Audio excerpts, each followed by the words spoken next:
రెండు తెలుగు రాష్ట్రాల్లో కూడా ప్రజల సమస్యల మీద మాట్లాడితే ఏం చేస్తారంటే వీడు జర్నలిస్టు కాదని ఒక ముద్రేసే కొత్త సాంప్రదాయం స్టార్ట్ అయింది. ప్రశ్నించాల్సింది ప్రభుత్వాలు, ప్రశ్నించాల్సింది ప్రజా సమస్యలు తీయాల్సిందే జర్నలిస్టు. మరి వీళ్ళు చెప్తున్న సోకాల్డ్ శాటిలైట్ ఛానల్స్ ఏవైతున్నాయో అవి చూస్తలేవు. మేము కూడా చేసినాం, 12 ఏళ్ళు 15 ఏళ్ళు మేము కూడా శాటిలైట్ ఛానల్లో చేసినాం. అవి ఏం చేస్తే అక్కడ ఏం జరుగుతుందో మాకు అంతా తెలుసు. ఇక్కడ ఉన్న వాళ్ళందరూ కూడా చేసి వచ్చిన వాళ్ళే. కానీ ఏవి కూడా శాటిలైట్ ఛానళ్ళు, పెద్ద పత్రికలు ఏవి కూడా చూపించట్లేదు. ప్రజా సమస్యలు చూస్తున్నది కూడా అంతా డిజిటల్ మీడియా, ఇప్పుడు చూసినటువంటి డిజిటల్ ఛానల్ని చూస్తూ ఉంటాం. సో అట్లాంటి వాళ్ళని ఎవరు ప్రజా సమస్యలుగా ప్రశ్నించినా వీడు జర్నలిస్టు కాదని చెప్పి సోషల్ మీడియాలో ప్రాపగండా చేయడం, వీళ్ళందరినీ ఒక విభజన తీసుకొచ్చి వీళ్ళు జర్నలిస్టులు కాదు అని చేసే కుట్ర జరుగుతూ ఉన్నది. సాక్షాత్తు మన తెలంగాణ అసెంబ్లీలోనే ముఖ్యమంత్రి చెప్పిండు, ఎవడు జర్నలిస్టు ఎవడు కాదు, మీరు ఒక లిస్టు తయారు చేయండి, దాని ప్రకారం తీద్దాం, జర్నలిస్టు కానోని, జర్నలిస్టు ముసుకేసుకొచ్చినోని బట్టలు కూడా తీసుకొడతా అని చెప్పి అసెంబ్లీలో ముఖ్యమంత్రి చెప్పారు.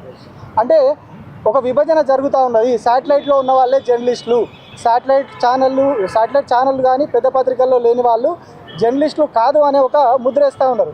మరి రాజ్యాంగంలో ఎక్కడ కూడా ఇట్లాంటిది లేదు. శాటిలైట్ ఛానళ్ళను అందరినీ ఉంటే జర్నలిస్ట్ అని లేదు. ప్రశ్నించగలిగే ప్రతి పౌరుడు జర్నలిస్ట్ అని రాజ్యాంగం చెప్తా ఉన్నది. రాజ్యాంగం ఏమో అట్లే చెప్తుంది. మరి మన ముఖ్యమంత్రి గారేమో కేవలం మీరు ఒక లిస్ట్ ఇయ్యి, ఆ లిస్టు ఉన్న వాళ్ళే జర్నలిస్టులు కానీ వాళ్ళు కాదు అన్నట్టుగా వాళ్ళు మాట్లాడుతూ ఉన్నారు. సో ఇది కాదు కదా జరగాల్సింది. సో ఇప్పుడు మనం వెంకట్రామరెడ్డి ఇష్యూనే మాట్లాడుతూ ఉన్నాం. అంటే ఎంత సిల్లీ కేసు, ఎంత పొలిటికల్ వెండేటాతో నడుస్తున్నాయని మనకు క్లియర్గా అర్థమైపోతూ ఉంది. ఆయన అనని మాటను అన్నట్టుగా క్రియేట్ చేసిరు. ఎందుకోసం? ఆయన క్వశ్చన్ చేస్తూ ఉన్నాడు అక్కడ ప్రభుత్వాన్ని, ఏపీ ప్రభుత్వాన్ని క్వశ్చన్ చేస్తున్నాడు. కాబట్టి ఆయన ఇరికేయాలి ఎలాగైనా. వన్స్ పోలీసుల చేతిలోకి వెళ్ళిపోయిన తర్వాత వాళ్ళు కొంత టైం తీసుకుంటారు. ఏపీలో కానీ తెలంగాణలో కానీ జరుగుతున్న రాజ్యాంగం ఏంది? శుక్రవారం సాయంత్రం నుంచి స్టార్ట్ అవుతుంది హంటింగ్. చాలా కేసుల్లో చూసినాం మనం. శుక్రవారం సాయంత్రం వస్తారు, పట్టుకుపోతారు. శనివారం ఆదివారం కోర్టుకు సెలవు, 2 రోజులు వాళ్ళు ఆడుకోవాల్సినంత ఆడుకుంటారు. మండే రోజు కోర్టులో ప్రొడ్యూస్ చేస్తే రిమాండ్ పంపిస్తారా, బెయిల్ ఇస్తారా అనేది అప్పుడు ఆ లోపు వాళ్ళు చేయాల్సింది చేస్తారు. బెయిల్ వచ్చేలోపు అటు ఇటు వాళ్ళు ఏం చేయాలనుకున్నా అది చేస్తారు. సో ఆ టార్గెట్ కానీ ఇప్పుడు ఇవన్నీ నడుస్తూ ఉన్నాయి.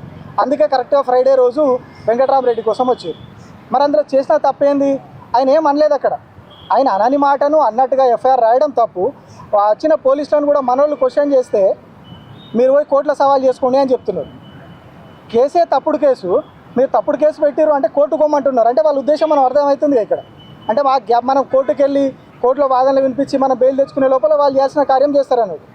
సో అంటే ఒక విభజన తీసుకొచ్చి ప్రశ్నించే వాళ్ళందరినీ కూడా తొక్కేయాలి, భయపెట్టాలి అనే ఒక కార్యాచరణ క్లియర్గా నడుస్తూ ఉన్నది. సో ఇట్లా ఎక్స్టర్నల్ ఫోర్సెస్, ఇది మనం ఇప్పుడు ఓన్లీ ఎక్స్టర్నల్ ఫోర్సెస్ కాదు, ఇంటర్నల్ ఫోర్సెస్ గురించి కూడా మాట్లాడుకోవాలి. తెలంగాణ రాష్ట్రంలో హేట్ స్పీచ్ బిల్ అనే ఒక కొత్త బిల్లు తీసుకురావడానికి మొన్న అసెంబ్లీలో విఫల ప్రయత్నం చేసింది ఇక్కడ ప్రభుత్వం. సో మనం ఇప్పుడు డిజిటల్ మీడియా జర్నలిస్టులుగా ఫస్ట్ మనం దాని మీద ఒక చర్చా కార్యక్రమం పెట్టి దాని గురించి కూడా మనం మాట్లాడాల్సిన అవసరం ఉంది. ఎందుకంటే వన్స్ ఆ చట్టం ఒకవేళ ఇంప్లిమెంటేషన్ అయితే మళ్ళీ దానికి ఏమైనా సవరణలు చేస్తారా, ఇంకేం చేస్తారా, మళ్ళీ పట్టుకొచ్చినప్పుడు అది అమలు అయితే మనం ఎవరం కూడా ఉండం. ఇక్కడ ఎవరైతే ఉన్నామో ఇక్కడ ఉన్న జర్నలిస్టులు ఎవరైతే ఉన్నామో ఎవరు ఉండము. ఎందుకంటే అందులో ఉన్న క్లాజులు, అందులో ఉన్న అంశాలన్నీ అట్లా ఉన్నాయి. ప్రభుత్వాలను క్వశ్చన్ చేస్తే వాడికి నచ్చకపోతే వాళ్ళు కేసు పెడతారు. పోయి మనం 3 నెలలు జైల్లో ఉండాలి, 90 డేస్ జైల్లో ఉండాలి. అన్ని నాన్ బెయిలబుల్ కేసులు. సుప్రీంకోర్టు తీర్పు ప్రకారం 7 ఏళ్ల లోపు జైలు శిక్షలు అన్నిటికీ కూడా స్టేషన్ బెయిల్ ఇచ్చి పంపొచ్చు. వెంకట్రామరెడ్డి పెట్టిన కేసులు కూడా 7 ఏళ్ల లోపు కేసులే. కానీ ఆయన పట్టుకోపోవడానికి ప్రయత్నించారు. ఇట్లాంటి హేట్ స్పీచ్ బిల్లులు అవేవి లేనప్పుడే ఇక్కడ ప్రభుత్వం హేట్ స్పీచ్ బిల్ అని కూడా తీసుకురావడానికి ప్రయత్నం చేస్తుంది. వన్స్ ఆ బిల్లు కానీ అమల్లోకి వస్తే ఇప్పుడు సెలెక్ట్ కమిటీ దగ్గర ఉన్నది.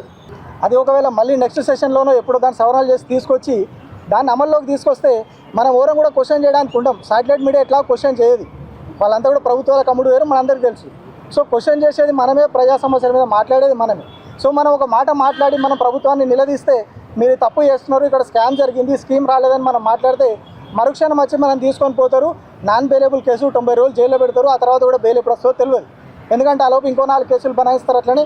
సో అట్లా 30 కస్టడీ అంటారు, అది పెరుగుతూ పోతుంది.